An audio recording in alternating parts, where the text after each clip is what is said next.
sapi ng KBP, kapisanan ng mga broadcaster ng Pilipinas. Ang oras, 3 minuto makalipas ang 8 ng umaga.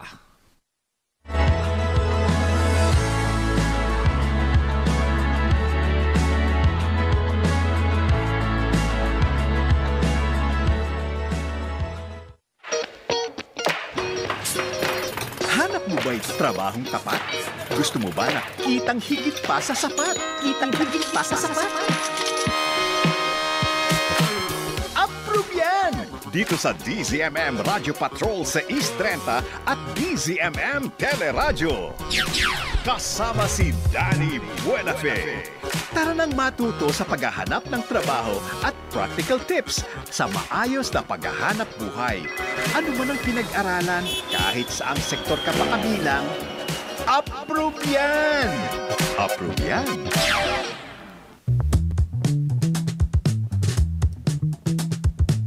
Isang maulan na umaga sa inyong lahat. Siyempre, talagang kagabi pa, talagang nararanasan ko talagang lakas ng salya ng ulan no? Sa buong Metro Manila, pati yata sa iba't ibang panig ng Pilipinas. At ito na naman, linggo na naman, June 8, 2025. Magandang morning sa mga ating mga kaserbisyo, kapamilya. Ako po si Danny Buenafe, ang inyong kaserbisyo. Basta usapang trabaho, approve yan. Dito lang yan, siyempre sa DZMM Radio Patrol sa East 30 na napapakinggan ho sa 630 kHz sa AM band at sabayang napapanood sa DZMM Teleradyo. Samahan nyo na naman kami sa isa na namang makabuluhang edisyon ng programang siyempre katuwang ng bawat manggagawang Pilipino saan man kahit sa ibang panig ng mundo. Siyempre itong approve yan, approve sa mga balitang may kaugnayan sa labor and employment issues at approve din sa mga inspiring, yan ang mga gusto ko, inspiring success stories ng ating mga kababayan saan bang panig ng mundo.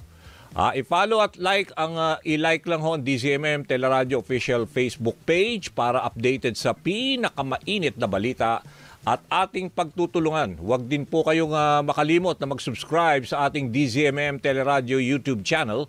Nasa 1 million na tayo kaserbisyo, kaya subscribe na para sa tuloy-tuloy na live stream at updates para sa mga mensahe o reaksyon sa mga isyong ating tinatalakay. Pwede ho kayo mag-send Ito, Viber number namin 0919-278-3000. Iyon. Okay, mamaya babasahin natin yan para at least, di ba, hindi naman nasayang inyong panunood sa amin dito. Pwede rin ho sa mga social media accounts ng DZMM Teleradyo, babasahin namin yan lahat maya-maya lamang. Narito naman, ano bang tatalakayin natin for this 1 hour and a half, 8 to 9:30? Ito, usapang trabaho na pag-uusapan natin ngayong linggo. Alam niyo naman lahat, di ba? Nakakausap ko rin kailan lang. Si Benny Laguesma ng Dole, talagang ito, malaki daw ito, malawakang daw job fair na darating sa June 12, yung araw ng kalayaan. Tapos itong OWA, gumagawa na ng mga programa para proteksyonan ng mga OFW sa pagtaas ng kaso ng HIV. At sa ating long distance kamustahan, kilalanin at alamin natin ang kwento ng isang Pinay designer na nagbihis sa iba't ibang kilalang personalidad sa buong mundo. At isang swimming and life-saving instructor at ang kanyang advokasya sa pagsulong ng life-saving sa ASEAN ang ating ibibida sa kwentong obrero. Yan ho, ang inyong mga abangan sa ating kwentuhan ngayon dito sa programang Approve Yan. Alright, bago tayo magsimula ng ating talakayan, meron tayong importanteng studio guest dito, no? Tatawagan muna natin ang magkuha tayo ng update dito sa Pag-asa dahil nga tuloy-tuloy itong nararanasan natin pagulan at baka may merong pangamba na baka magkaroon na naman ng baha. Okay, nasa linya ng telepono si Rhea Torres. Ma'am Rhea, good morning. Ma'am Rhea, good morning. Nasa linya na ba si Rhea?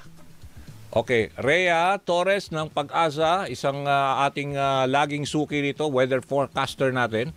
Oo. Rhea, good morning.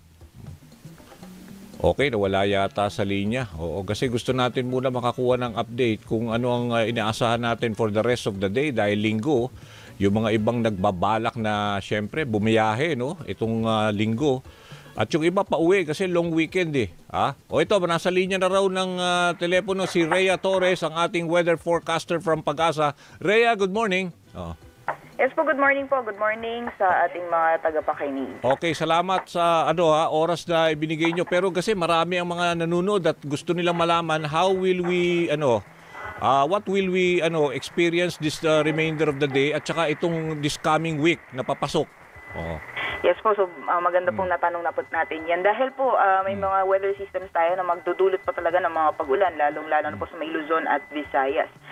Dito po sa Metro Manila as well as large portions po ng Luzon at Kabisayaan, pati na rin po dito sa may western sections ng Mindanao, expect na po natin ngayong araw ang maulan na panahon dahil po sa combined effects nitong low pressure area, pati na rin po nitong southwest monsoon. As of the moment po, yung binabantayan natin na LPA, nasa may 115 kilometers sa north po yan ng Vera Catanduanes or nasa may 285 kilometers silangan po ng Infanta Quezon.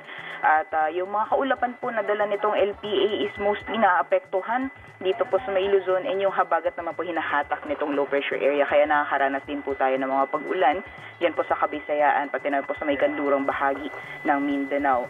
Sa mga susunod na araw po, possible na tumagal yung mga pag-ulan hanggang sa darating na Wednesday, particular po dito sa Luzon and Visayas. Meanwhile, mag-i-improve naman po yung weather conditions over Visayas area pagdating po ng June 12 at magpapatuloy naman po yung mga pag-ulan sa ilang bahagi ng Luzon hanggang sa darating po na Wednesday. So yan po yung nakikita natin kaya mataas po yung chances na mga pagbaha, especially yung mga low-lying areas dahil yung paghatak nga po dito na sa habagat dahil dito sa epekto ng low pressure area. So bali Ma'am Rhea, we are expecting up to Wednesday. So itong nararanasan na pati lalo na sa Metro Manila, sa NCR kasi marami rito yung mga concern, di ba? Opo. At ibig sabihin ano ba to? Mga strong rains that we expect